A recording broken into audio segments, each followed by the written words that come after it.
Everybody, back from my break. So right now I'm about to get started on going to get started on this part of the page 10 of this book, and I'm going to try add more to it and make it look all good. So yeah.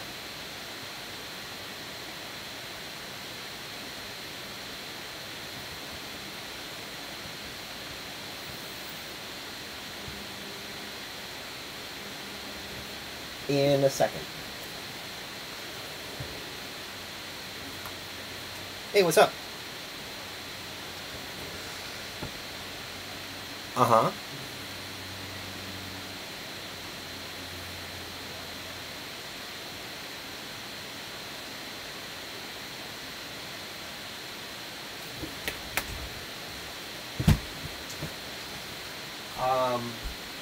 Which barn?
Hey guys, sorry to keep you waiting. Hopefully this thing hasn't dropped frames in anything. Nope, good. Alright, let's get back to work.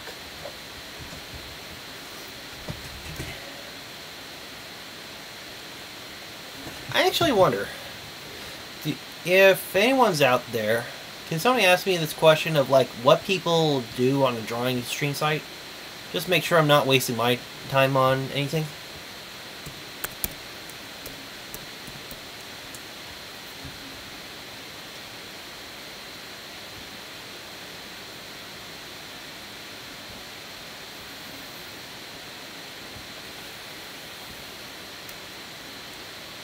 Let's see.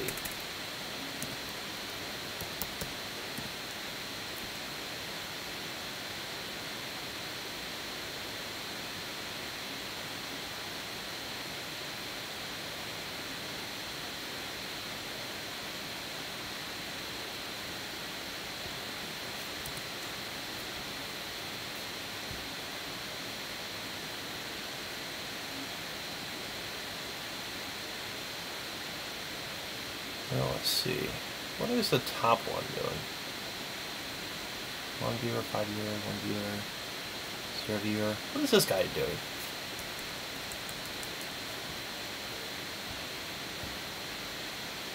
About it soon enough.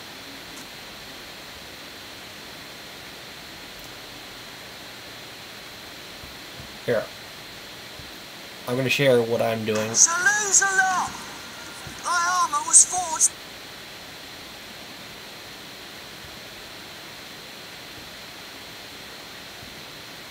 I'm going to show you what I'm looking at. You spray. You trim.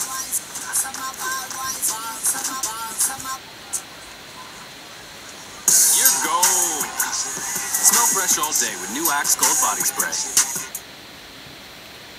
Let's see, what do other people do? Yeah, I agree. Yeah. I mean, I still remember the days where it was like, oh, you're a nerd, stay away from me. Yeah. And that's how it was when I was younger, was if you were, you know, a smart individual and you liked video games or comics or something like that, you were part of the outcast. He's not even now talking the in girls this are one. actually trying to learn this shit. There's actually like you know, the a whole bunch of other prissy people. girl who played with Barbies, then they're starting to do all this extra effort to play and interact with the stuff we're interested in. That's a damn good movement for the human race. Yeah, honestly, I think it has a lot to do with the fact that gender roles are shifting now. Oh, is he listening to the radio? Such a long fucking time where it's like, well, women can't do this, and women don't like this, and men have to do this, and men. Okay, well that gives me an idea. Well, that might be able to help me out on my little misadventures. Not gonna worry about that. Actually, that doesn't sound like a bad idea. Ugh, I need to get that curtain. Remind me in this weekend, I'm gonna have to get myself a curtain cover so that I could just, you know, get a whole frame like right up there and just tape up a good area of my wall.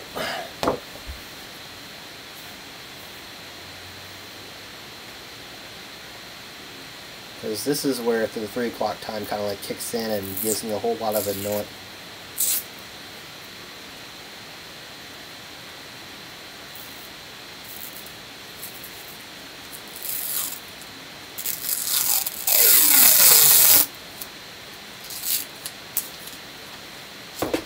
Hopefully, by doing this, I don't have to deal with that dreaded light. And while I have that light, I'll have that crazy streaming camera lens. See? So, hopefully, by putting it right here, I'll be able to cover up a lot of the shade issue I have. There. And hopefully, let's hope that actually stays up. So, as I've been seeing with my other people, the most highest person that's been doing this stuff has just decided to start up on a... Oh, look, there's my nose right there. Okay. He also decided to just have some radio while he's doing it, so maybe that might work for me. Actually, podcasts. I haven't used this thing in a while. Now let's see, where's my iTunes?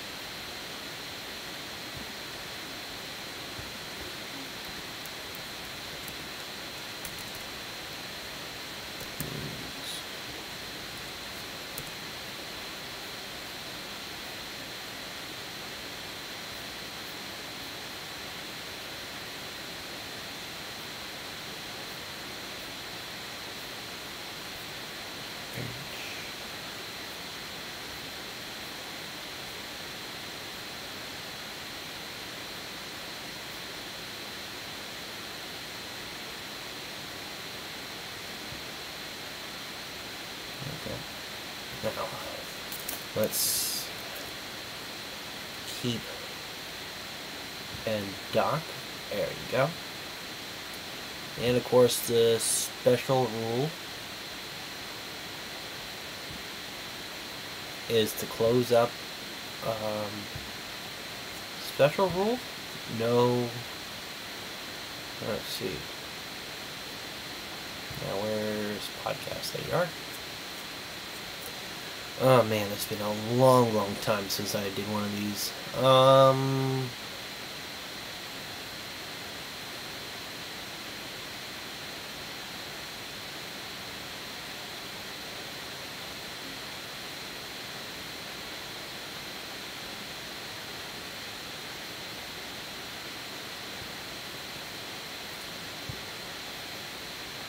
Let's see, what's the most recent one?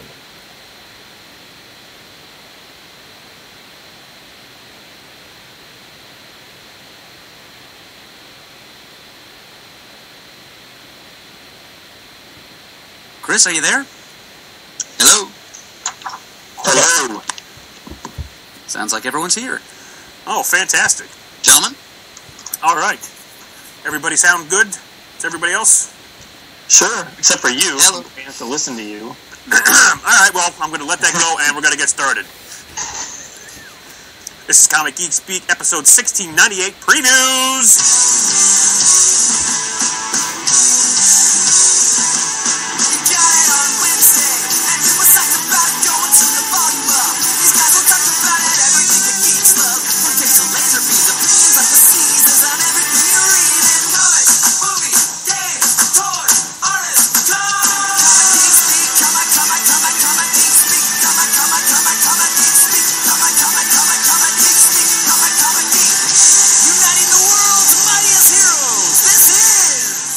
Chrisman. I'm Adam Murdo.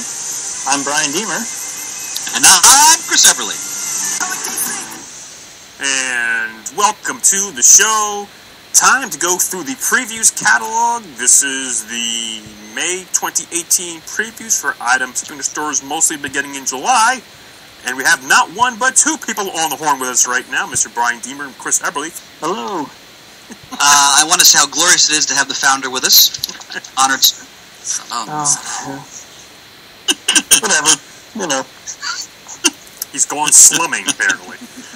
Well, before we get into the catalog, as always, our sponsor comes first, and this episode is brought to you by Discount Comic Book Service, dcbservice.com. We go to for all of your pre-ordering needs, because right away, when you pre-order with them any DC, Marvel, Dark Horse, or Image title, they are right away 40% off cover price. Most other publishers between 20 and 35% off cover price, and they do run many specials. We're up to 45, 50, 60, even 75% off cover price. Of course, they'll have bundles of titles together for one low price. They have the continuation of the DC, Marvel, trade or hardcover. When you pre-order from any new one of those, they are half off cover price right away. And of course, they offer bags and boards. You can get your book shipped to you weekly, twice monthly, or monthly. They're fantastic. We've used them for quite some time. So please check them out if you haven't already done so at Discount Comic Book Service, dcbservice.com. God, I think I've probably been a customer of theirs for like 15 years now. Yeah, quite some time. That's crazy. Yeah. And I want to point out that I've been a recent customer of theirs since last year, and I'm thoroughly happy with their service. In fact, I forgot the previews last month, and they're going to send it to me, which I appreciate. Oh, nice. Awesome. Second to none.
What's going on here?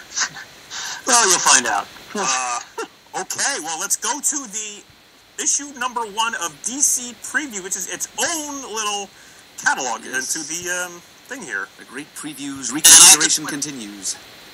And I have to point out, gentlemen, that this is the last time where I forgot the previews. I went to my local comic shop to get it, and the retailer forgot to give me the new DC preview, so I'll just kind of riff on... Yellow.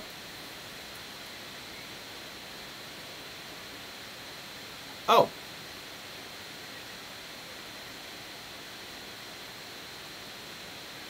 Go on.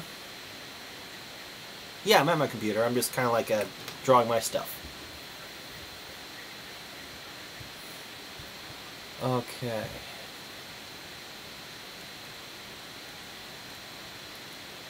Page. Give me 1 second. I'm just... Okay. Page 9 of issue 3. Just as soon as... Give me 1 second. I'm kind of like... It's opening up for me, so yeah.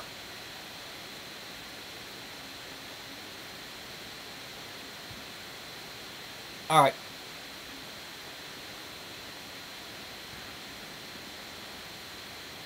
I did?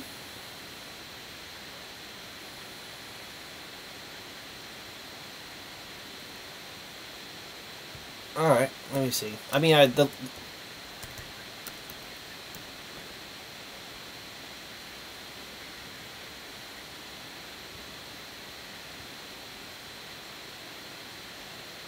Swirling top. Okay.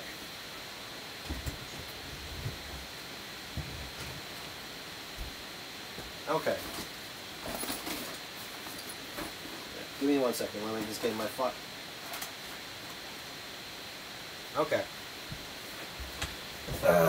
Let's see.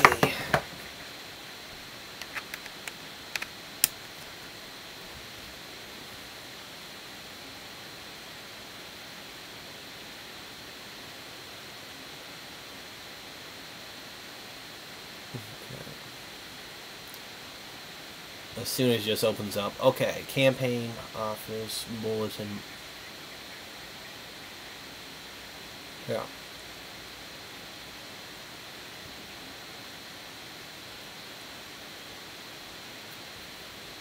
Okay. In a second, the window part is opening up as we speak, so... give me a second, okay, Howard?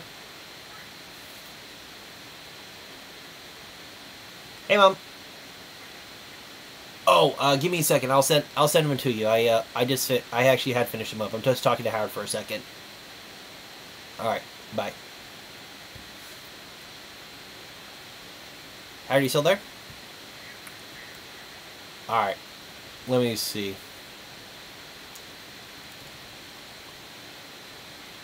Satellite Sam issue 3.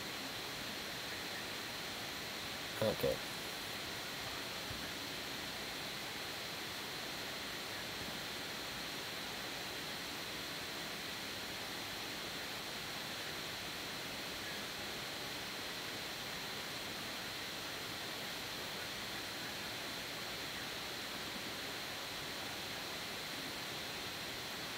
Okay.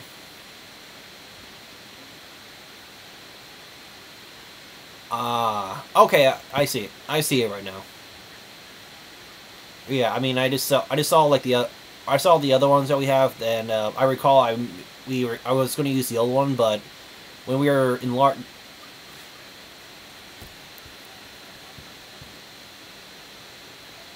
Okay. No, no, it's fine. It's a quick fix.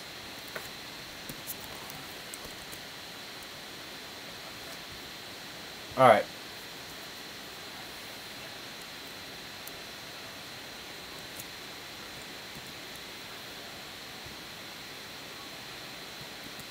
Mm-hmm.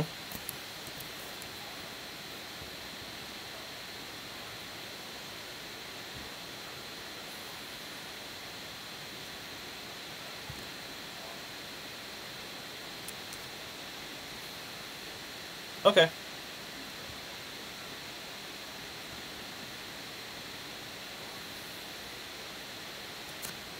Yeah, I'll give you a new version of this page. Yes, I am. I feel confident that I'll be working just fine. I mean, you know, I I looked around everywhere. I have not find it. I feel like I just left it on on the tab array, just like okay, then I really did misplace it somewhere. I mean, I'm wearing the same jeans that I usually wore every day I go to work, so I really lost it. Okay. I could just run. I could run in today. It'll be a double check, and I'll send. It'll be a. I mean, basically, I'm also getting a check from the Thai place as well, so it'll be a good double check for me.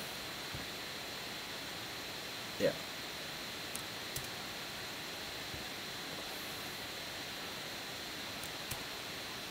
Okay.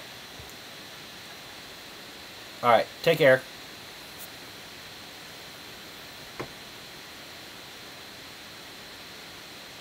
Sorry, guys. You know, when you're working on comic books, you have a lot of other people you have to work with too. So, give me 1 second.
Mm-hmm.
Just send you everything.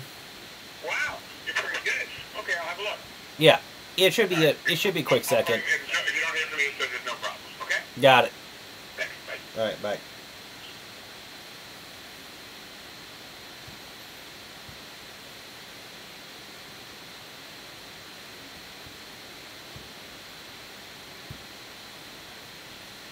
On what you guys say. All right. All right, well, Fire away. The cover, of course, starts out with The Wedding of the Century, Batman and Catwoman, number 50, Batman, written by Tom King. Yep, and that. Hey, this is a good little anecdote. So I was at the comic book shop on Saturday, right, for Free Comic Book Day. Yeah. And I overheard one of the guys who works there talking to a customer talking about some cool books, and he was saying, Scott Snyder, Batman, he's like, that was a really good run. Scott was like super hot writer until Tom King came along, and now he's the hottest writer in comics. And I was like, oh, look at that. Actually, let me piggyback on that because I'm very late to the party. I'm reading Tom King's run now on Batman in trade, and I'm reading Volume 4, The War of Jokes and Riddles. And I got to tell you, this is a classic Batman run. I am just devouring it. He is, without a question, I've said this before, but I don't mind repeating myself ad nauseum. He's one of the best writers in comics. I enjoyed Snyder's run, but I don't think it holds a candle to this. This is some of the best Batman I've read in years. Have you got now, Chris? Have you gotten to the CGS cameos yet in that story arc? No, I have not, Pansy. Okay. Thank you for reminding me about that, though. But no, I have not. Yeah. So that ships on July 4th, along with Catwoman #1, ongoing by Joelle Jones, same day. Now, don't read Catwoman first. Read the Batman 50 first, then Catwoman #1. Otherwise, you could be thoroughly confused. Well, she's holding Batman 50 in her hand on the cover to Catwoman 1. Exactly. So, if you turn to page 4 here, this is what I want to talk about. Okay. It's, for Chris, it's Superman #1 and Action Comics #1001. They're the first books at DC written by Bendis. And as Bendis is definitely my favorite writer in comics, I am very curious about what he's going to do. I might pick them both up for a couple issues and see what I think. It's interesting because my immediate gut reaction was, oh, why Superman? Because he can be such a boring character. He can be really, really cool. There's like 8 stories that have ever been told where he's really, really awesome, and the rest he's kind of boring, right? And so I was like, oh, why isn't it almost any other character in the DC universe I would have been more enthusiastic? But then I thought, well, is this a chance to be the 9th best, awesome Superman story ever told? So I'm going to give it a shot because I love him, and we'll see how it goes. Did you pre-order the Man of Steel miniseries? No. Okay. That's Bendis' really first, other than the Action Comics 1000, and I guess a DC special, #0, his real first Superman story. Oh, I didn't know that. I missed it. I didn't even notice it in the previous previews. Because I sort of skim DC. So I believe you would. Okay. Well, I'll have to go to the store and check them out. There you go. Cool. Well, I'm back going to read a DC comic for the first time in like 7 years, or I don't know. Whatever. What else, gentlemen? What do you want to talk about here? I have the checklist in front of me, so I can kind of riff based on what you guys talk about. Well, I see on page 26 that Future Quest Presents is coming to an end. The anthology that followed the Future Quest 12-issue maxi series featuring classic Hanna-Barbera action characters. It's now coming to an end with its 12th issue, as did Future Quest before it. And the man who started it all, writer Jeff Parker, is there at the end as well, art by Marasset. It's a story of Buzz and Frankenstein Jr. Those things down. Is everybody reading, or are some of you reading Mr. Miracle? Yes, maybe an issue or 2 behind. Okay. Adam? I'm 10 issues behind. Mr. Deemer, have you given that a shot? No. Okay. I thought you might. I was wondering if you had it read or not. I wanted to recommend it to you, and I rave about it every previews because I just read the latest issue. It's wow, it's like a paragon of what comics should be. It's taking a character that's, a hallowed character, but not like, like a top-tier character, so to speak, and just making him a top-tier character just through innovative storytelling, spectacular artwork, a deep love of the New Gods mythologies coming out of it. Again, one of the great things about Tom King, you see it in Batman as well, is that he so respects the history of the characters. Same thing when he did that classic Vision miniseries. And just, again, the mark of just a writer just at the top of his form. So check out Mr. Miracle. I might have to check that out. Actually, I don't know what years it was, maybe like the early 2000s when, I don't know, it was in Justice League or whatever, that those stories, I don't know, that I really got into that character. It was really my first exposure to him. I guess it was it maybe just, it might have been in the late 90s, but I went and I read them in the early 2000s with all that Jeff Johns stuff and whatever was before him or whatever. But those are some great books, and I really like that character a lot. Then I think you're going to really dig this series. What else, John? Well, I want to jump all the way ahead to page 63, the Crisis on Infinite Earths Companion Deluxe Edition hardcover. So my question for our staff crisisologist, Mr. Murdo, they are saying here, all the tales that tied into Crisis on Infinite Earths are collected at last. Now, that does not include all of the Crisis crossover bannered comics, obviously, and some that are not bannered so, which I think have been debated should be included, are not. What are your thoughts on the comics listed here in the collection? You say there are some bannered crossovers that are not included, obviously. Well, All-Star Squadron, from issues 50 to 56, are clearly all Crisis crossovers. True, although a couple of those were just what they like to call Red Sky. I understand that. That's why I was asking what your thoughts are, because they say that tied into the tale, because they're not all listed here. Well, then, the copy does not speak fair.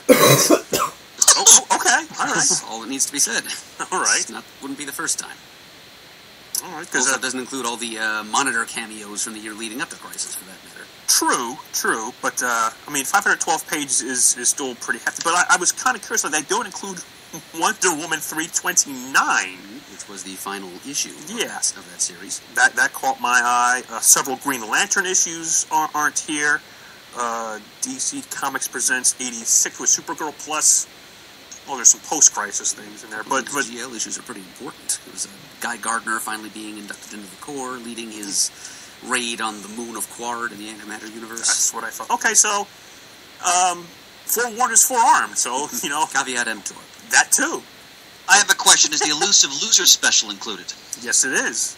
Ah, okay. Actually, gentlemen, because in a way this works now for our discussion here, because I have to ask this question because I don't have the checklist in front of me. What is the DC Beach Blanket Bad Guys Special number 1? It's like on page 4 here or something. Yeah, page 3. It's page 3. 80 pages, $9.99 cover price. It's summertime fun featuring heroes and villains, mostly villains. It's pretty similar to something Robot Chicken on Adult Swim did a couple of years ago, actually. So, but yeah, the cover appears to be by Amanda Connor. It's got Giganta in a bikini sitting there drinking. I don't know, she's using like a case of sunblock on her arm. It's got content produced by Paul Dini, Lee Bermejo, Gabe Hardman, and Corinna Bechko, Tim Seeley, Shea Fontana. Art also by Gabriel Hardman, David Williams, and more.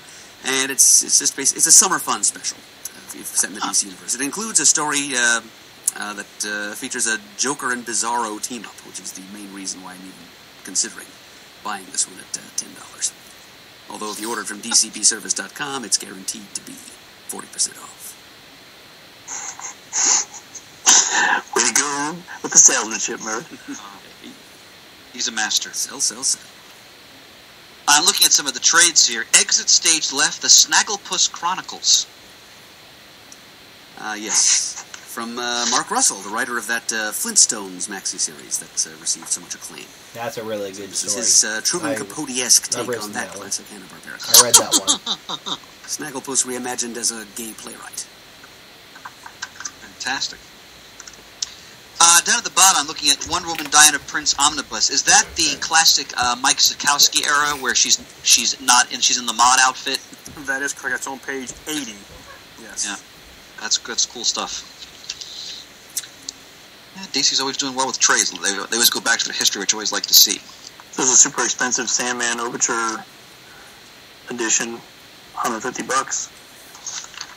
My library is so much bursting now that I just can't dedicate my dwindling resource, not dwindling, but my limited resources to some of these things now. C'est la vie. Yeah, I can buy miniatures with that money, man. Come on. I could go back to Japan and buy more Gundam models. Woo! I look forward to discussing your trip when I see you, my friend. Oh, I can't. It was amazing. I have no doubt. I tell you what, if I can tell a quick story here, is it is comic related. You know, manga obviously in Japan is everywhere. I mean, I saw so many people reading it on the train, both paper and digital on their phones. I saw lots and lots of people reading manga on their phones. They even had manga on the airplane over there and the way back, where you could like tap the screen and advance the page. Like my kid read 2 volumes on the airplane. But when you see all those comics, I was like in a friend. I wanted to go in, and even though I can't read Japanese, I wanted to buy all the manga. I bought like 4 volumes with the intention of learning Japanese just so I can read them, because it was so motivating and so regenerative for my interest in comics. Because it was really cool to see a whole country who was just in love with comic books, right? And they, you know, every 7-Eleven and every other convenience store, there was a whole section of manga in the front, and it was just awesome. So it got my juices flowing again for comics. Well, I knew you would appreciate that, and knowing you, I'm sure you will eventually learn how to read those manga books that you bought.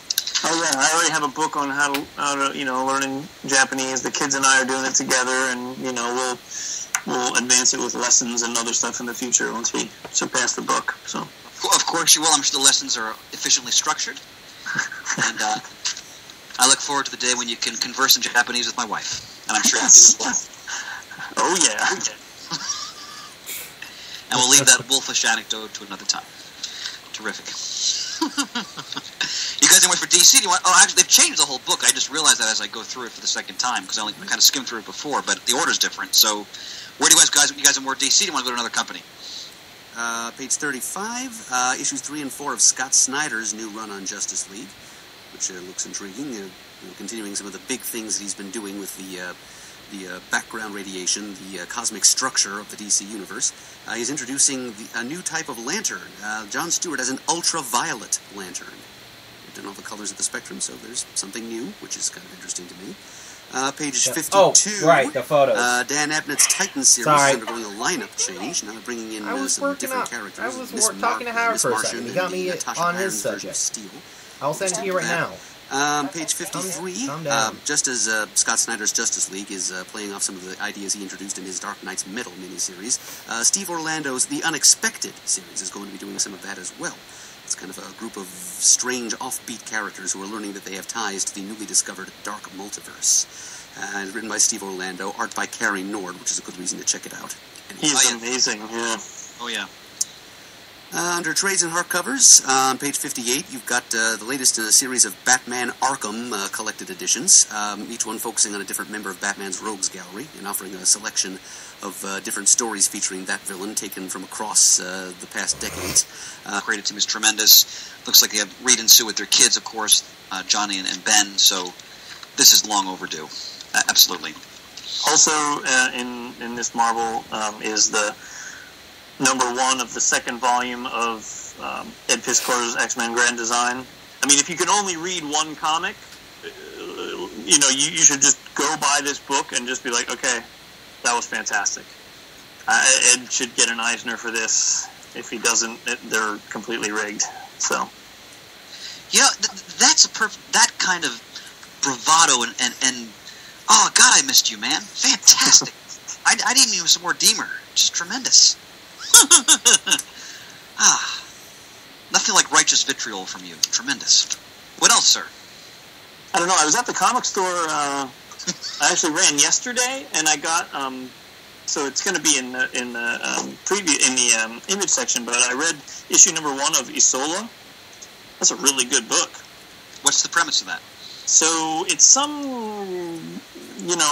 alternate planet or some sort of like fantasy-ish scenario, and there's this woman who's like a soldier guard, and she's protecting this tiger who, in like page 2 or whatever, you find out is actually the queen, but she got turned into a tiger. So, and you don't really know what's going on. It's a mystery, but there's all kinds of stuff happening. Artwork is beautiful, and I mean they actually went to second printing on issue 1 because it sold out. And issue 2 just came out on yesterday. So you should be able to find it at your comic shop. It's really good. Thanks for the tip, my friend. Anything else you want to add to the lightning round? Yeah, real quick. Pants, did you buy the new Brian K. Vaughan book, Barrier? I picked up the free comic book day edition. I did order all 5 of the issues from that series. So, have you seen the actual comic, not the free comic book day version? I have not, because that will come until my next DCBS shipment. It's like an inch taller than a regular comic. It's the same width, but just taller. Oh, gee. So you can't put it in any bag or board. It's pretty wild. And it reads horizontal, right? Just like the free comic book day version does. Right. I can't wait for that. I ordered those. They'll be coming my next shipment. I'm so excited for that. Guys. All right, guys. Unfortunately, I have to run. But thanks for sharing some knowledge on the DC stuff. I didn't realize that those other Bendis books had been solicited, so I will go to the comic store this weekend and find whatever I can find. All right. Right on. Hail, Deemer. Thanks, guys. All right, man. Hail, Keiko. Farewell, brother. Farewell. Bye-bye. Bye-bye. And then... Suddenly my ears are a bit poorer. Oh, all right. Now on to the rest of Image, guys. You bet. I wanted to point out, just jumping around, on page 47, very excited to see a new offering by the writer Sean Kelly McKeever, Outpost Zero #1. Some listeners might know his name. He did the classic Waiting Place series, which is one of the best representations of high school I've seen in any media. And I want to say he did some Mystique stories for Marvel. I think he did this. Was it the Sentry book about that friendly Sentinel, the kid? You guys know what I'm talking about? Mm-hmm. It was part of the Tsunami line, I think. Yeah, I think it was. I think it was just called Sentinel, not Sentry. Excuse me. Right. That was a lot of fun. He's an outstanding writer, so I'm thrilled to see he's got a new book. I'll just read the copy. Welcome to Outpost Zero, the smallest town in the universe. The people there work the land, go to the fights every Friday night, and tuck their children to bed. But the outpost is no place for dreams or aspirations. To survive is ambitious enough. As Aaliyah and her friends graduate to adulthood in a frozen world never meant to support human life, something stirs, something sees. Now, what I love here, he's no doubt tapping into his aptitude for telling stories about young people, but now he's putting it into a science fiction setting. So I'm totally going to get this. Very excited. If it's the same Sean McKeever I'm thinking of, he's also a very nice guy. We ran with him briefly because he and Norton co-created the Gravity character, and so we actually shared some table space with us. That's right. Okay, that's right, Mert. Well done. Creator well worth supporting. Indeed. What else, gentlemen? Let's see, on page 42, Image is leading with a new series called Farmhand, brought to you by one half of the creative team from Chew. Recently concluded Chew. And Farmhand is about a farmer who raises human body parts. And hijinks ensue. So it's kind of darkly humorous science fiction, and the first issue is 50% off at dcbservice.com. They have 2 offerings in here for... I'm sorry if I butchered the name. Ales Cot or Coat. My apologies there. Days of Hate, Act 1, the trade paperback, and The New World #1.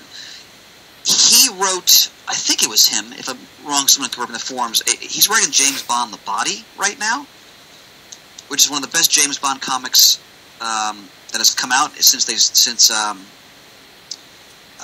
the hell has a James Bond license? I just brain farted. Dynamite. Dynamite, thank you, sir.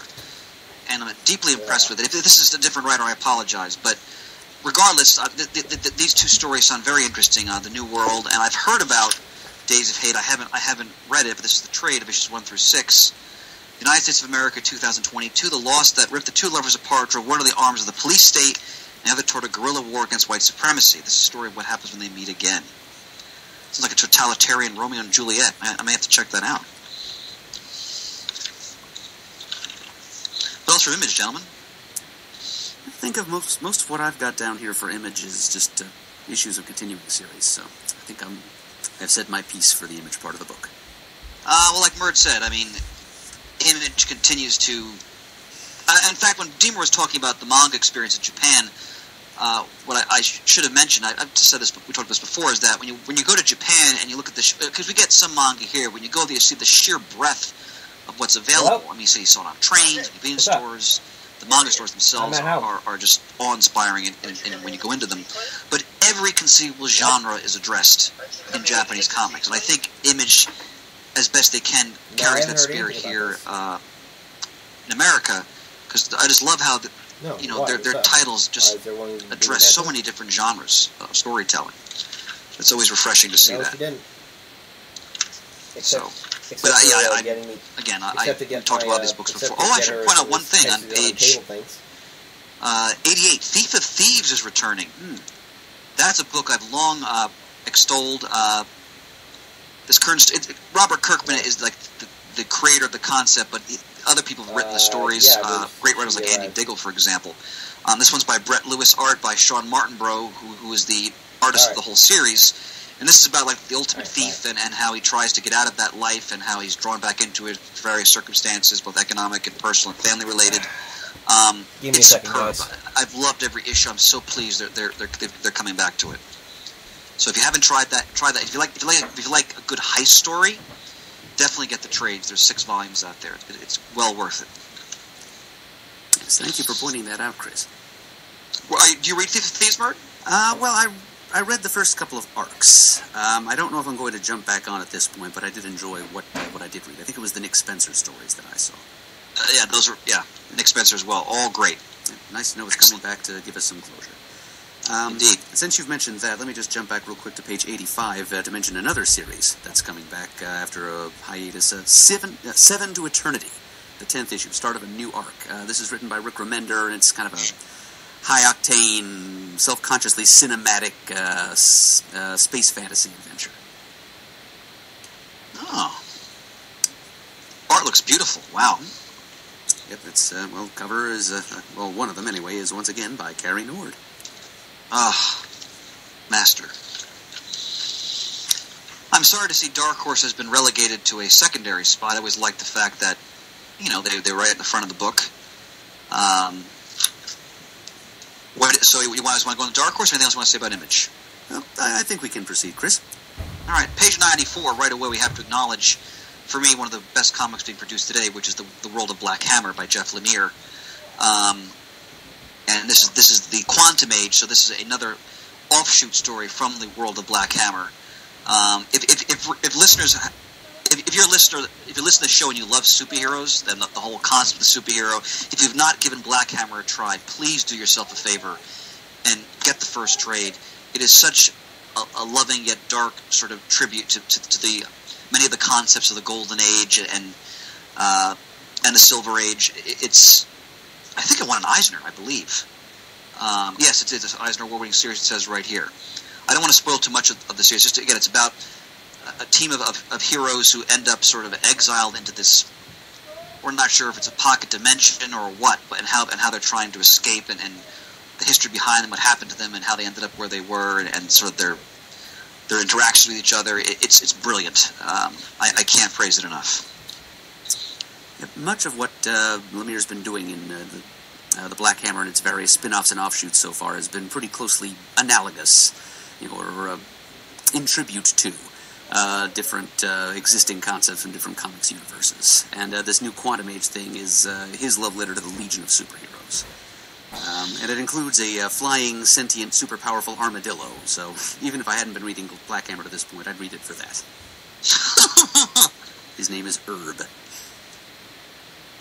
Bird, that input is why you are a clutch, my friend. I'm here to help, my friend.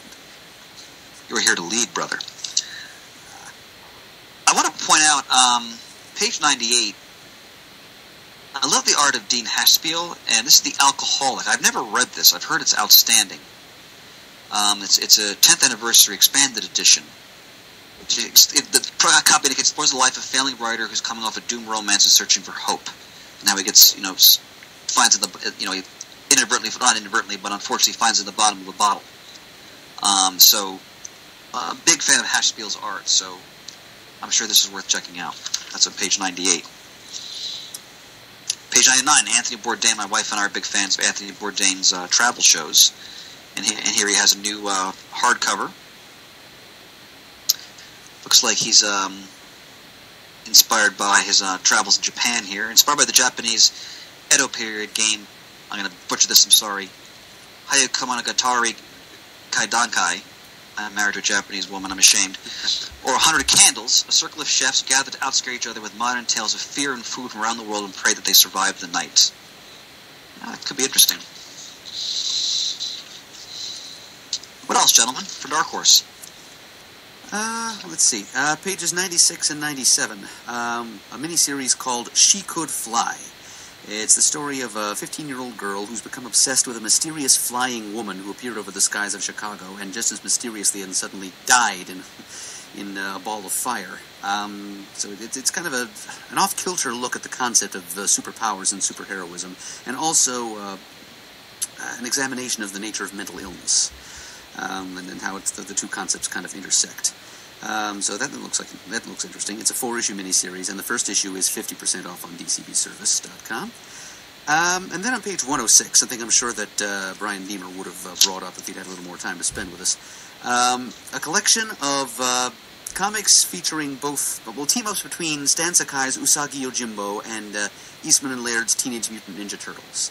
Like every comic book ever published featuring those characters together is published in one volume.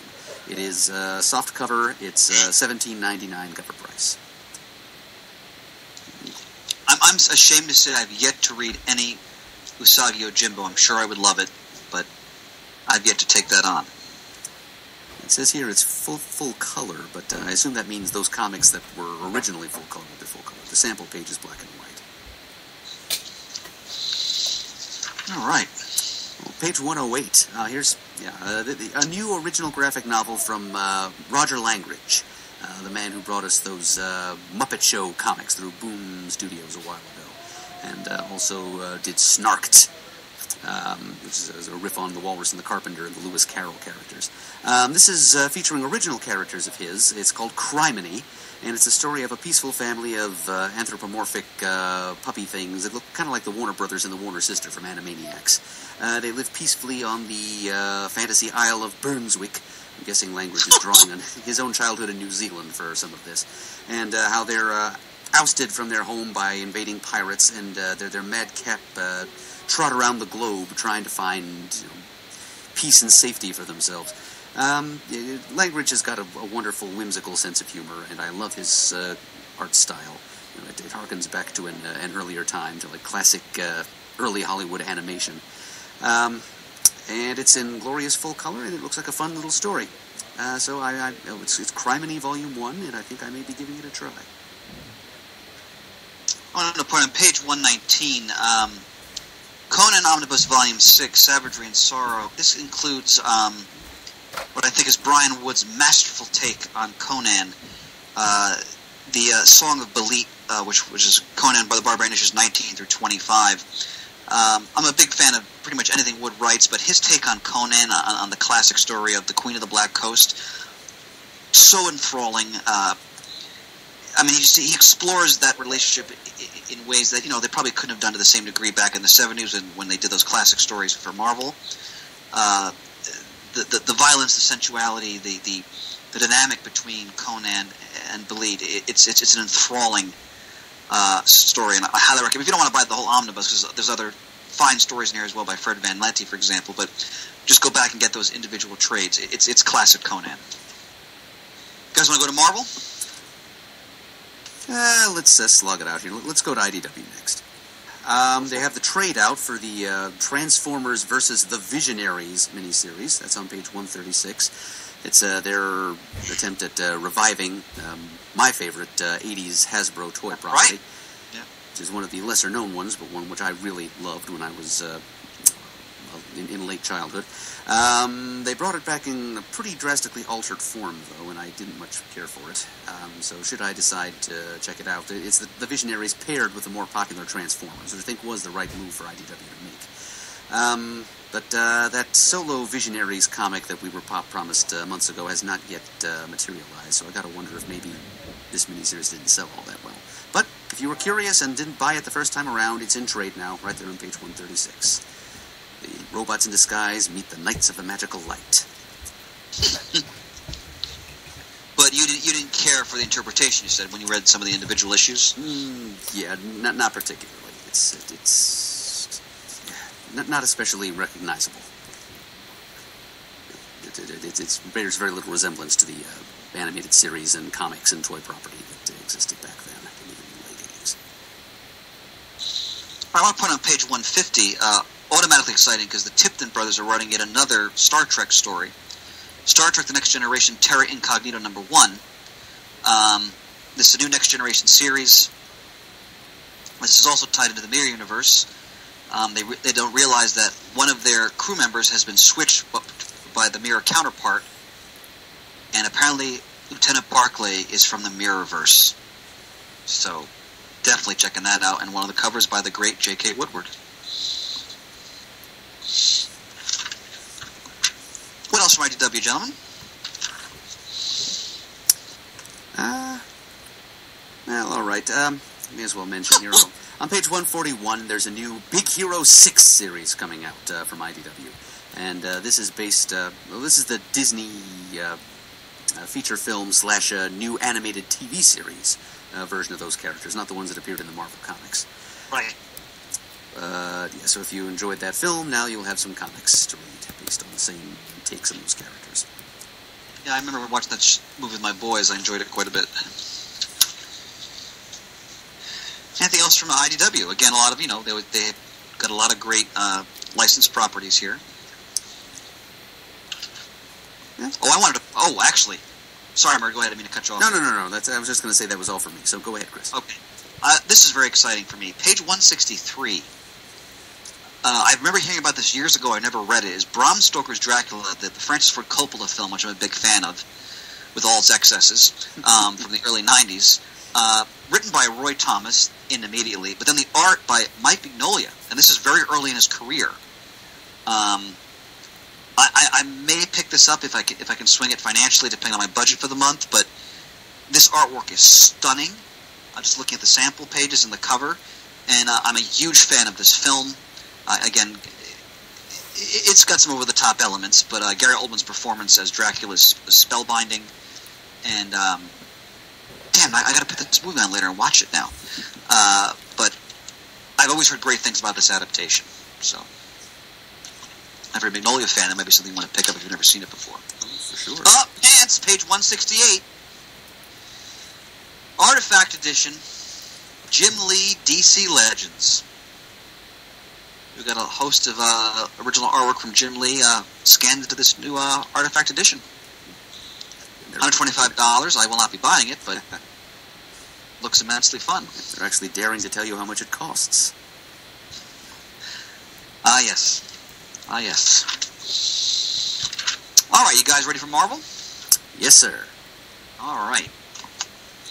Now, as our glorious founder mentioned, they may open the catalog, seeing Dan Slott, Sarah Pichelli, August 2018, Fantastic Four in immediately. I've so missed these characters. Now, we know that Disney may be purchasing Fox, so I'm hopeful that in the Marvel Cinematic Universe, they will, as they get into the new phase of films, perhaps they could anchor those new films by introducing the Fantastic Four, kind of giving their place in a way as like the originators of at least of another part of the Marvel Universe in film. Again, that Abomination that came out several years ago, if anything could have ever turned me to drink, it would have been that movie. I always tell the story of we went to a theater in Pittsburgh with my dear friends Dan and Ryan, and the theater offered alcohol. Ryan kept getting up and getting beer. Like, that was... Whew, even Michael B. Jordan couldn't save that movie. But I have no doubt Dan Slott and Sarah Pichelli are going to save this comic. So, Very excited for that. Captain America #1, gentlemen. Ta-Nehisi Coates writing. Leinil Francis Yu is the art. That's enough. I mean, I'm loving Coates' work on Black Panther. Can't wait to see how he interprets Captain America. I think there's some sample artwork in there as well. What do you guys want to talk about in the Marvel book? Ooh. Mert? Let's see. Okay, new Spider-Man series, right in the wake of the soon-to-be recently concluded Dan Slott volume. First 2 issues. It's written by Nick Spencer this time. Back to basics, they say, although which basics they're going back to, anybody's guess. They keep saying that. Yeah, really. Pages 10 and 11, we've got a 5-issue miniseries, a little bit of revisionist history, retelling the origin of Carol Danvers, the life of Captain Marvel. You know, and of course there will be a movie featuring that character coming out early next year. So this is sort of part of the lead up to that. That's written by Margaret Stoll with art by the redoubtable Carlos Pacheco. Oh, I love Pacheco's work. I'm curious if in the film, when we see Captain Marvel, if they're going to create a history where the original Marvel played a role in her story. I wonder if they're going to mention him at all in the movie. I'm just curious about that. I believe he is supposed to be a part of the cast. Oh, great. All right. Now, Mert, what do you think about Cosmic Ghost Rider #1 on page 14? I've been hearing his name mentioned a lot. He's an important supporting character in the Donny Cates run on the Thanos book, which unfortunately you and I both missed out on because we dropped it right after Lemire left. Apparently, Donny Cates took that ball and ran with it in some interesting directions. Among them, introducing this Cosmic Ghost Rider. He'd been a herald of Galactus, and now he's like a second banana to Thanos. And underneath all that armor plating and cosmic hellfire, apparently he's Frank Castle. I don't know if he's a future Frank Castle or an alternate universe Frank Castle or what, because there's an ongoing Punisher series which also has a Frank Castle in it, so how he happens to be able to be in 2 places in 2 such very different guises simultaneously, I don't know, but apparently he's been a pretty popular character in that Thanos book because now he's got his own 5-issue miniseries written by the same Donny Cates. Well, we can always get the trades to see what we're missing on that Thanos run. Again, I tend to move from book to book depending on the writers and also just budgetary reasons, but if something gets that much acclaim, I can always go back to the trade. I want to echo Mr. Deemer's comments on page 22 and 23. X-Men Grand Design by it's Ed Piskor, right, John? Right, Mert? I'm not sure if it's Piskor or Pisker, but I lean towards Piskor. Mr. Weathington can correct us as always if need be, which we appreciate. And sorry, Mert, I don't know why I almost called you my younger son's name for a moment. Just these kids are always your mom and your parent, I guess. But this book, the first 2 issues of this, where he talked about the Silver Age, I mean, I couldn't echo his sentiments more. They're Eisner worthy. I mean, just the way he takes the entire history of the X-Men, presents it to you in just a new way, but it's all the history is there. I just devoured them, so I cannot wait to get this book. Outstanding. Mert, have you read any of the Infinity Countdown yet? I have not. I have picked up the first few issues to be published, and they've been much better than I expected them to be. The art has been exceptional. There's more respect to the history of the Infinity Gems as a concept than I'd expected there to be. Most characters still call them stones, but a couple of them, like Warlock, the ones who've known them the longest, do still employ the term gem. So that's enough to win this nitpicky fan over. But it's a great cosmic story, beautiful artwork, and I let slip in our Avengers Infinity War review the one scene from the 3rd issue, a take on Drax that acknowledges that the writer has done his homework on that character. So there is some respect being paid to history here, and it's a great cosmic adventure to boot. Well, knowing my love of history and combined with your recommendation, I have the first couple issues of my nightstand. I'll read them as soon as I can. Page 28. I mean, Mike Diodato artwork here on Infinity Wars Prime #1. Jerry Duggan writing. I mean, this looks beautiful. Wow. So I'm probably going to check that out. Hunt for Wolverine, Hunt for Wolverine, Hunt for Wolverine. Okay. Flip, flip, flip. I actually have the first. I got the first installment that I haven't read yet to give it a try. Again, I can't wait to get. It should be my next shipment. Avengers #1 by Jason Aaron and McGinnis. That's all I need there. Pants, did you read Thor 706? No. Okay, I won't say it. We'll talk about it when you do. I'm looking forward to your reaction to that. So, it's sort of, Aaron wrapping up his arc before he moves on to the new volume of Thor, but I'll say no more. Let's see. Again, Dan Slott returning to Iron Man on page... Well, not returning, but he's starting a new Iron Man book on page 43. It's issue 2. I'm sure that's going to be a lot of fun. I'm looking forward to it. Murd, are you getting the Quicksilver miniseries? I'm thinking about it. I've already forgotten to pre-order the second issue, but the first issue is due out sometime this month. I'll have to give it a look. I'm actually pretty impressed by Saladin Ahmed's first few issues of his Exile series. So I think I'd probably enjoy his take on Quicksilver and then the Scarlet Witch and their fraternal relationship. I know you've always been a Quicksilver fan. There's no page number here. Hold on. So pages 50 and 51. It's the Marvel True Believer line where they give you cheap reprints of some of their classic stories. Look at this page. I'm palpitating. These classic Fantastic Four stories. I'm so glad the FF's coming back. That's a bit of home right there. Again, on page 52, Marvel 2-in-1. I cannot praise this book enough. It's so goddamn fun. And there's pathos, there's humor. I've so missed the FF, and Zdarsky just gets it. And I'm sure this book's going to be a great lead into the Slott FF series. So, again, ongoing high praise for that book. What else for Marvel, Murd, that you want to shout out? Well, the upcoming Mark Waid. Marvel's doing a pretty good job of lining up some top-flight creative teams for these relaunches of their flagship characters. I'm looking forward to the Doctor Strange book, written by Mark Waid, art by Jesus Saiz. And here in the third issue, pages 60 and 61, Doctor Strange in space, he not only has to fight the Super Skrull, but one of the Infinity Gems, the incorrectly colored Time Gem, is involved. It's the MacGuffin over which they're fighting. So that's exciting. We have Mark Waid writing the Sorcerer Supreme, and the Infinity Gems are coming into play. It's some good stuff coming out for Marvel in the near future.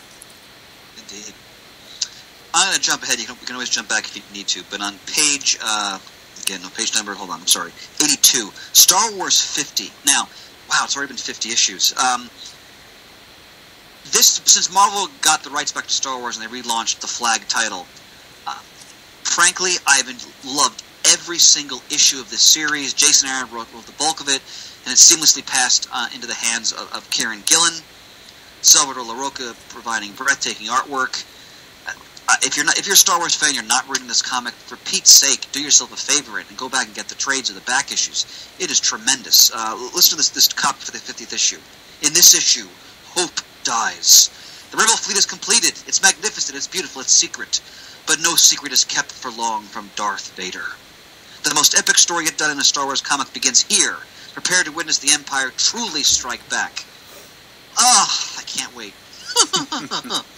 I get to see Gillen write Darth Vader once again. It sounds like he's having an orgasm over stuff. I'm glad you brought that up, because his Darth Vader series, I have the hardcover collection. I'm looking forward to reading this over the summer. No, it just sounds like he's really like jizzing out. Darth Vader 18. Charles Soule's doing a wonderful job on that book as well. And this is a book of intrigue involving Vader and Grand Moff Tarkin. Oh, I can't wait to read that. And tying into that story on the facing page is Annual number 2. It's art by Leonard Kirk. Well done. I wanted to point out on page, sorry guys, look at the page numbers, 93, Marvel Superhero Adventures. Again, great to see them doing books for kids. Always like to see that. There's a whole series of them here involving, Spidey and Doctor Strange, Ant-Man, Black Widow, various characters. Even I guess a kid-friendly version of Venom. I'm interested to see how they pull that off. And of course, on page 95, Marvel Super Adventures, Miss Marvel and the Teleporting Dog. Hey, it's Lockjaw. With a Spidey's boot caught in his maw there. Fantastic. Trades. I wanted to put pants. Oh, Pantsy. I'm awake. My pantaloons. My corduroy, page 101. Pants, I'm going to order this. I don't give a shit how much it costs. Silver Surfer by Slott and Allred. The whole blippin' thing. Omnibus hardcover. Hello? Yeah, she did. It's good stuff. But I have the issues. I knew you were going to say that. I'm working I love tonight. This guy. Yeah, it's Thursday. That's going on my bookshelf. That's one of the great Marvel titles in the past several years. Okay. Tremendous. Sorry. I think I'm good with Marvel unless you guys have something else you want to say there. No, I'm not. I think I'm good to move on, Yes. Chris. Alright, let's move on. Alright. We're the next. I'm getting used to the new previews format here, so it is Dynamite. Okay. Oh, Mert, on page 176, aren't you a fan of the Project Superhero stories? Nope, haven't seen them yet. Yes. The original Project Superpowers concept introduced by Alex Ross and Jim Kruger. It's got to be about a decade ago. It was really enjoyable stuff. It was bringing together a bunch of classic Golden Age characters from minor publishers that have now passed into the public domain. Dynamite apparently was a fair success for them. They've tried doing a couple other things with the property. They brought in Warren Ellis to do a completely unrelated, darker take on it. There was something they did that was pretty much just raunchy teen comedy, like a low satire featuring teen superheroes. And now we've got the team of Rob Williams and Sergio Davila bringing it back to the original formula. I'm going to be playing it as more straight superheroics, which I'm happy about. And Dynamite's offering this promotional 0 issue on page 176 for 10 cents. And if you order it through dcbservice.com, that gets chopped down to 7 cents. I was selling pants before we got started here. I would pay all the way 300 cents for that. I am interested in these characters, and I want to see what Rob Williams does with them. I'm looking forward to more of the classic formula of Project Superpowers, tying in with the original continuity as established by Ross and Kruger. My friend, that was a magnificent testimonial for that book. Bravo. Page 190. Go ahead, Mert. I'm sorry. I do think it's worth it. Yeah. The Mert seal of approval is enough. Page 190, they're putting in paperback James Bond, the Eidolon story, issues 7 and 12, the Warren Ellis series, or Jason Masters. This is, again, if you're a Bond fan, you got to go to the Dynamite stuff. It's so well done. I've yet to be disappointed by any of the art they've done. James Bond The Body, which is coming out now, is one of some of the best James Bond I've ever read in comic book form. That might be in the running for my miniseries of the year, by the way. So, again, check out that trade. Great stuff. It's not, I mean, I love the goofy versions of James Bond, but this is if James Bond were real, and the brutality, the ruthlessness, the compromised, values that have to be shooken off, sloughed off for the job he has to do. It's tremendous. Anything else for Dynamite? One thing on page 184. An original graphic novel brought to us by writer Keith Champagne and artist Tom Nguyen. It's called The Switch, Electricia, and it's kind of a Thunderbolts-style tale of redemption. It's about a supervillainess named Electricia who starts to feel dissatisfied with her life of crime and starts moonlighting as a superhero, and the ramifications and complications, some of them potentially deadly, that arise in her life as a result of that decision. It's an interesting sounding premise. Keith Champagne is a fair to middling writer, and I really like the sample of art by Tom Nguyen that we see here. And if only it were offered in soft cover for a little less money, I would probably give it a try. As it is. It's 96 pages, $20 in hardcover. I'll wait until Dynamite shuffles it out again in a more affordable version, as I think there's a good chance they might. All right, may I perambulate on to Boom? Perambulate away, Chris, and I'll peregrinate on behind you. Page 206, if you're a Jim Henson fan, Beneath the Dark Crystal, issues 1 of 12. Written by Adam Smith, illustrated beautifully by Alexandria Huntington. So this further explores the world of Dark Crystal. Artwork is gorgeous. Now, as I usually do with Boom's Dark Crystal stuff, I think I'll probably wait for the trade on this, but I will buy it eventually. But if you feel like buying the first issue now and the rest of the maxi series in single issues, the first issue is 50% off on dcbservice.com. Page 208, Cullen Bunn, I think a very competent writer, has a new series, Bone Parish. A new drug is sweeping the streets of New Orleans, one made from the ashes of the dead. War is being fought over who will control the supply while the demand only rises. While the crime families wage war, users begin to experience terrifying visions of the dead coming back to life through them. Interesting concept. Art looks good. Challenge these days, there's still so many great books coming out, but you got to budget. Damn. It's a skill I have yet to master, Chris. Right. I wanted to point out. Go ahead, Mern. I'm sorry. As my tumescent DCBS orders attest to. Excuse me? Tumescent swelling. Thank you. I want to put on page 227 what a wonderful job Boom is doing with their Planet of the Apes archives. These are we put the classic Marvel 70s stuff written by the great Doug Monk. Beautiful cover by Bob Larkin on Volume 4. So, like, you know, the black and white magazine stories, other material. I have the first volume. Gorgeous production. Beautifully done. And if you're a Planet of the Apes fan, you will totally dig those stories, believe me. As they said on the old Kirby New Gods, don't think, just buy it. You guys ready for the rest of the book? One more thing. Page 229, third issue of the current Fraggle Rock miniseries, written and illustrated by Art Baltazar of Art and Franco. I missed that. Well done, Art. So it's his take on the Fraggles, minus Franco for this. Well, on page 242, what else needs to be said? Strangers in Paradise number 5. You know, I just got issue 3. I've not read it yet.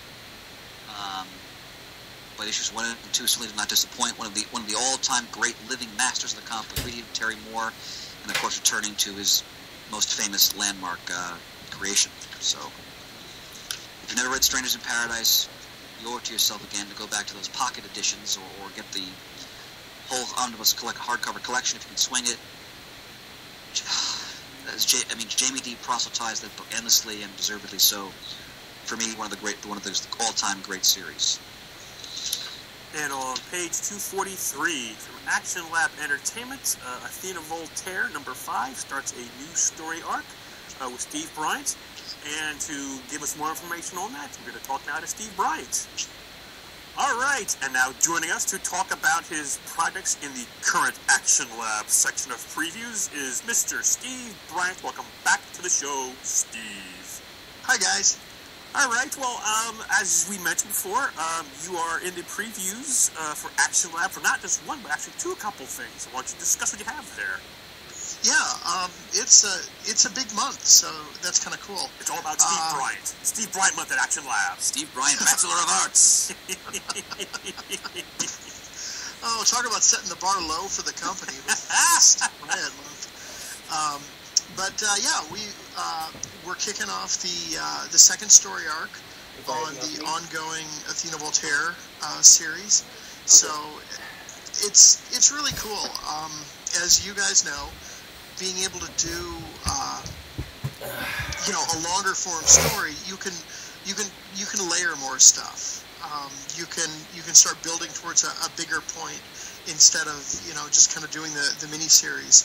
So that's been a lot of fun. So yeah, we've got the second story arc, the Golden Dawn, starts, and then we've got the second Girl Scouts trade paperback coming out too. Forgive my ignorance because I sometimes do forget things that I've read. But you of course are the creator of Athena Voltaire character. Long time ago with Speakeasy, we go all the way back to the early days of CGS. Like episode 5 or something. Now let's not be silly here. Okay. It's early. I'll have to look at my chart. But you were the creator. You were also the artist for a long time. How long have you just been writing the character and turning the art choice over to someone else? Since we started the ongoing series. So quite recently then. Yeah, it was a combination of a couple of things. Action Lab approached me with the idea of doing it as an ongoing, and while I would have loved to have written and drawn it, I finally figured out my limitations, and I'm also going. I went back to school a couple of years ago, so I just kind of looked at the schedule and said, "This would be great. I would love to tell a long form story, but for the foreseeable future, I'm not the guy to draw it." Hopefully the book will have a pretty long run, and I can kind of bank 3 or 4 issues and draw an upcoming arc. But the first arc was drawn by Ishmael Canales, and the second one is drawn by Yusuf Idris. And different styles from both guys, but they're both terrific. Was it hard for you to let go of something you created and have somebody else draw it? Oh God, yes. Yeah, it took a lot, and it was kind of a whole put your money where your mouth is kind of moment where I've never liked being micromanaged when I'm trying to do someone else's work. So the last thing I wanted to do was micromanage, the artist on the book. So I had to kind of divorce myself from the Steve Artist hat and just kind of go with if this were one of my other books that I never drew, would I be happy with the work? Oh my God, I would be delighted with this. So it's wonderful. And the cool thing is, both artists we've had on the book stage things so differently than I do that it's kind of a learning experience for me to view these scripts through the eyes of somebody that has some different sensibilities. So I'm hoping I can incorporate some of that when I come back. And of course, we know you have a wonderful editor in Mr. Chris Murin. Oh yeah, Chris is just indispensable on this and Ghoul Scouts. And we Chris and I had, mostly Chris, had a personal victory last November. Years ago, I mean, this thing has lingered for quite some time. I wanted, back when the book was still at Ape, I wanted to do a prose collection of like old pulp short stories that were illustrated, and get different writers to write some Athena Voltaire, and I would do black and white illos. And Chris kind of contacted me through the forums and said, I would really love to edit this. And that was the first thing we worked on, and it took years for the damn thing to come out. But that came out last November. And yeah, Chris did a magnificent job shepherding that through. He's just become invaluable with story development on Athena and on Ghoul Scouts.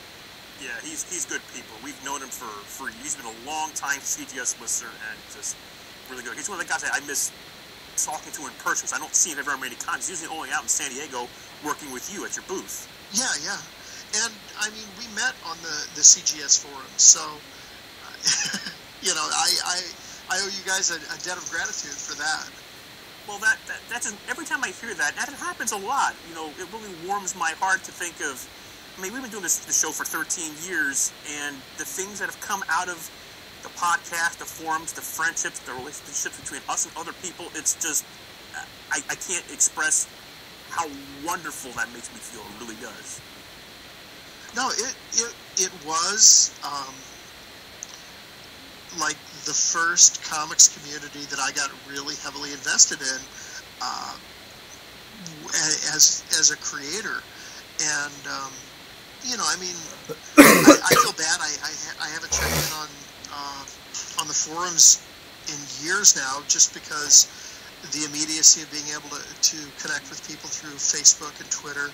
Right. So yeah, I feel bad about stuff like that. But by the same token, 13 years on, I still keep meeting people that discovered the book through CGS, and it's kind of funny if I'm like, oh, were you on the forums? They immediately say, yes, I was, so-and-so. Oh, hey, I remember you. And yeah, that's a hell of a community you guys established. So it's pretty great. There's a DCBS exclusive for Athena Voltaire number 5 right now. You pre-order the standard cover and you receive a bonus Athena Voltaire trading card. And if you pre-order all 3 Athena Voltaire variants and receive 3 different trading cards and an Athena Voltaire exclusive print signed by series writer, creator, cover artist Steve Bryant. That's correct. That's a mouthful there. How about that? And again, DCBS are good people. We've known them forever, and another one of these things that warms my heart how we got to be with them. And it extends to our artist friends here. It's wonderful. Yeah, no complaints here. Yeah, so the promotion is we have three covers for this issue. Another friend of the show, Brent Schoonover, drew one of them. Now, is that true? Because it says here in the catalog, it says it as Schoonover with no C. I didn't type it. That's on Diamond. I thought that was Brent. Or the publisher. I don't know. But yeah, Brent did one of the covers, and then Staz Johnson, who does Judge Dredd and has done some Batman stuff, did the other. And I'm pretty happy with mine. But good God, looking at the covers those guys turned in, I'm stunned. So yeah, they've given me the permission to do trading cards of their covers too. So each cover you get a different trading card, and then if you get all three, you also get a print from me. Nice. Very nice. Oh, and I gotta also say, the standard cover is 50% discounted DCBS, so it's like $2. And the other two are like a 35% discount. That is correct, coming to $2.59. And they're also helping us out with Ghoul Scouts. The second trade, I Was a Tweenage Werewolf, is 50% off also, so that's like $7.50. And you get a free sticker with it.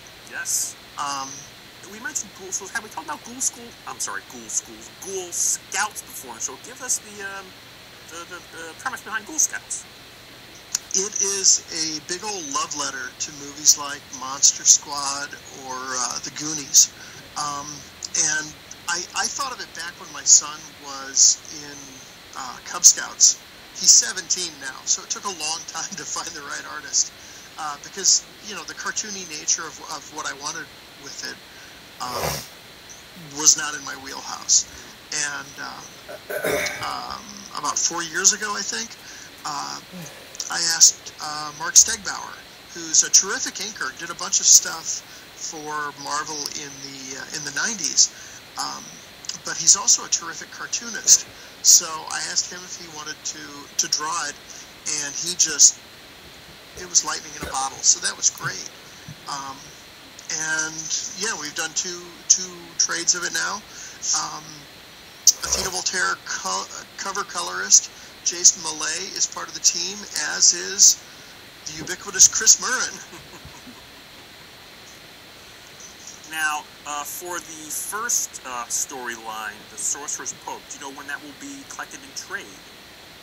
I think the trade for that comes out in June. Yeah, and Ghoul Scouts comes out in July. Yes. Excellent. So Golden Dawn is a new storyline coming up in Athena Voltaire and for Ghoul Scouts. Now, will you be at San Diego Comic-Con this year? Yes, I'm going to be at San Diego, and when does this episode air? It should air momentarily. Oh, cool. Seriously, I'm going to put it together and you'll go right up the air.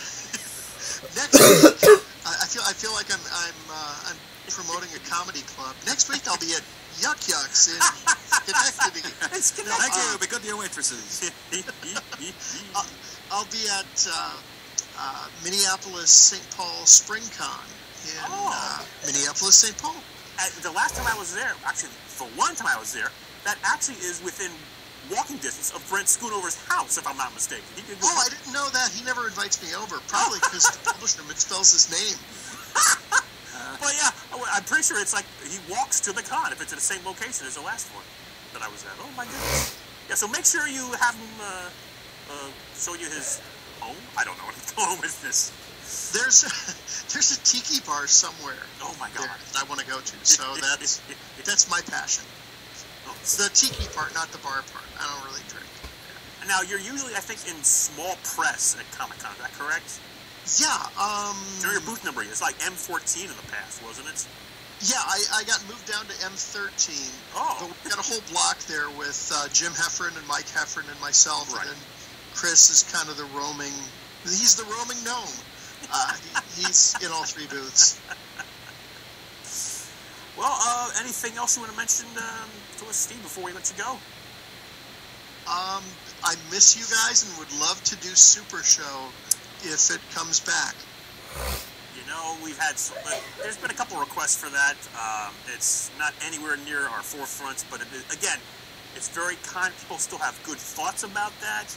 And that is, again, where a lot of these creative talents got together, and things have come out of that are just mind-blowing to me. Like, Action Lab sort of came out of... Totally. Yeah. Great spot for networking and just for general comic booky conviviality. Yes, conviviality. I love that word. My fiance and I bought a new house. We've got a pretty good-sized backyard. We can hold it there.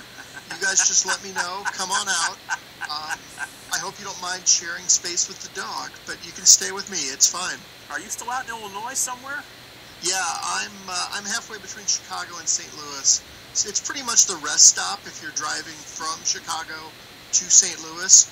We're the place where you will probably have lunch and fill up the tank and maybe use the restroom. Well, that's actually that's part of the tourist program. I was gonna say, is it on the billboards? I'm in marketing, baby. Yes. All right, Steve. But once again, it's on page 243 of your current previews, Action Lab, Theater Voltaire, and the Golden Dawn, issue number 5, and Ghoul Scouts. I was a teenage werewolf rage. I'm sorry, tweenage. I gotta get new glasses. This was so funny.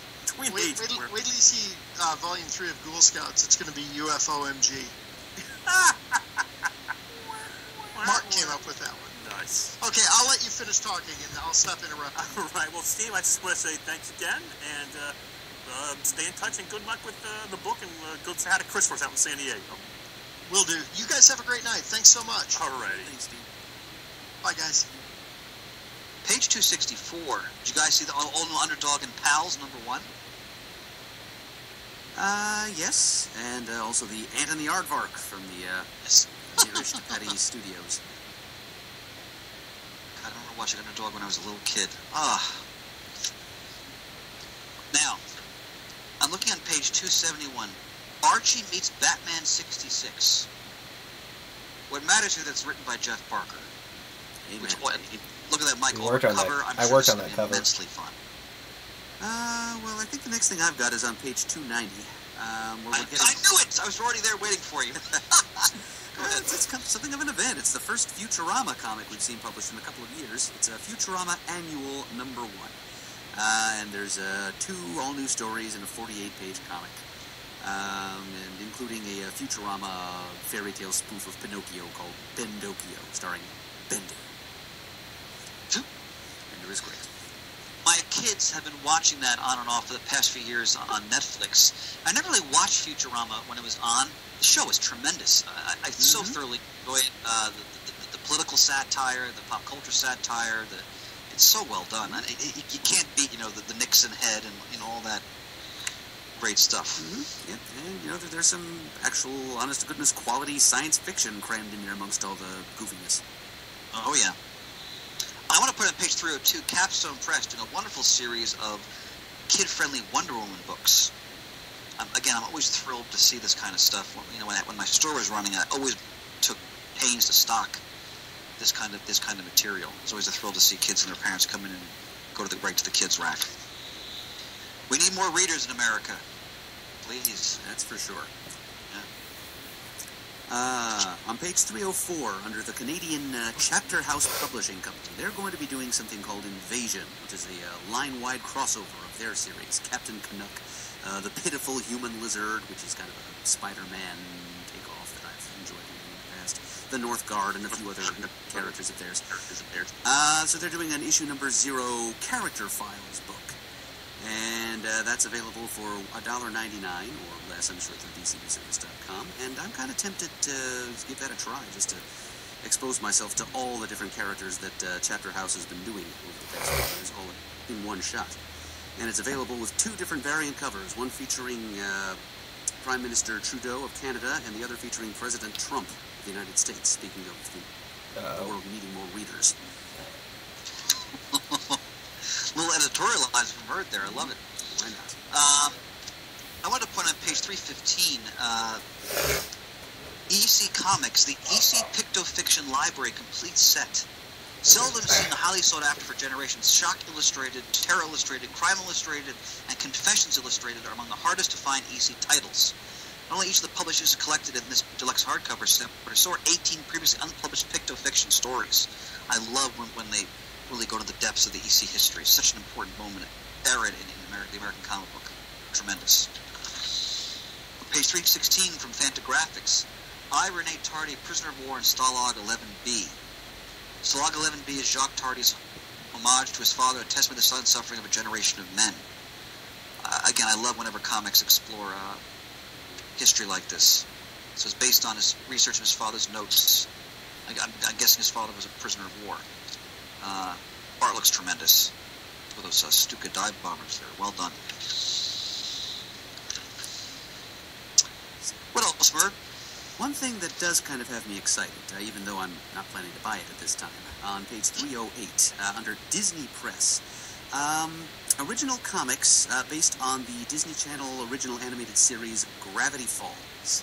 Ooh. Now, this was on TV for 2 seasons. It was created by Alex Hirsch, who also voiced one of the main characters, and who is writing the Lost Legends Gravity Falls hardcover that's on page 308. And Gravity Falls is the adventures of 2 young twins, they're maybe 13 years old, or maybe a little younger than that, who go up to the woods of Oregon, to the town of Gravity Falls, Oregon, to live with their crusty old-timey con man, great uncle, in his tourist trap, the Mystery Shack. And they get into all kinds of strange and frequently silly supernatural phenomena that surround this mysterious little forest town. And I like to call it Tween Peaks, because it goes for that feel, but it's for a much younger audience. Yes, it's good fun. I really like that series. And I've been wanting some original comics based on it for some time, and now we've got 4 original stories, all written by series creator and star Alex Hirsch, art by Various. And if only it were in a softcover edition and not for $25, I'd be buying it right now. But I do recommend it to anybody else whose purse strings are a little looser, who happen to enjoy it. I'm sure it'll come out in softcover eventually. It's great to hear that the actual creator is involved in the production. It's wonderful. Guarantee of quality. What do we know about the Lion Forge publisher? There's quite a spread here in the previews, starting on page 339. Are any guys familiar with this publisher? I'm not. I don't have any background information on them myself, Chris, but they have put out a few things that I've tried. On page 350, the latest issue of Joe Casey's Excel, for example, which is his out-of-the-box take on the idea of super speed. And how is that? Not bad. I haven't followed it past the first. It's on volume 3 now. I guess Lion Forge is choosing to do their series as a series of miniseries, basically, volumes or seasons, as opposed to just ongoing numbering. And under All Ages on page 354, I've been reading Arton Franco and Chris Giarruso's series Encounter. And how is that?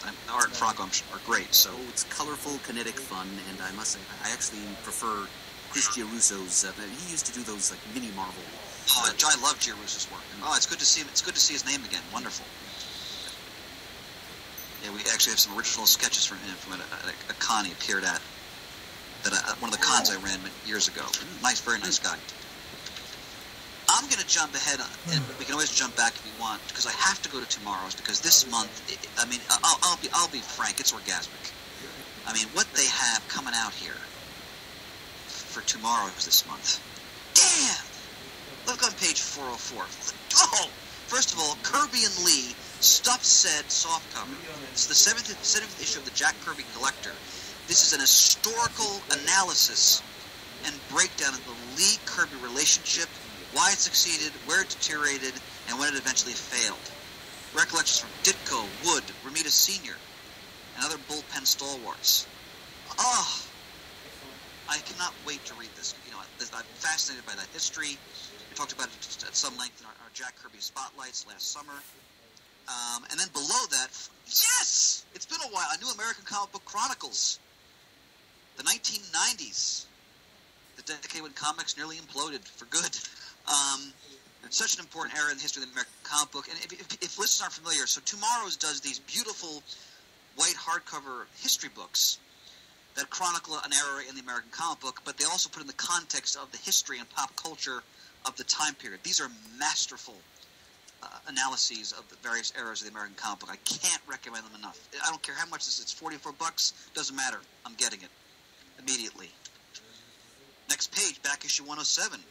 Looks at Archie in the Bronze Age. And also, I'm very excited about this, talks about Marvel's brief foray in the Bronze Age into...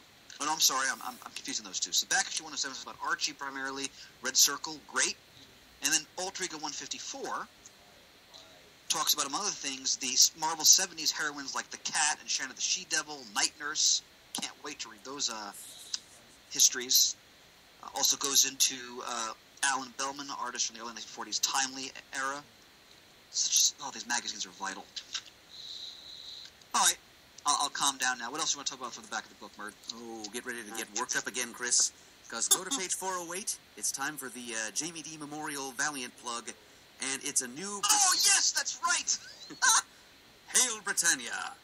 Yes, Peter Milligan's tale of Antonius Axia, the first detective of modern European history, who's a citizen of the Roman Empire. In this miniseries, Lost Eagles of Rome, he's going out to rescue the captured eagles of a few Roman phalanxes.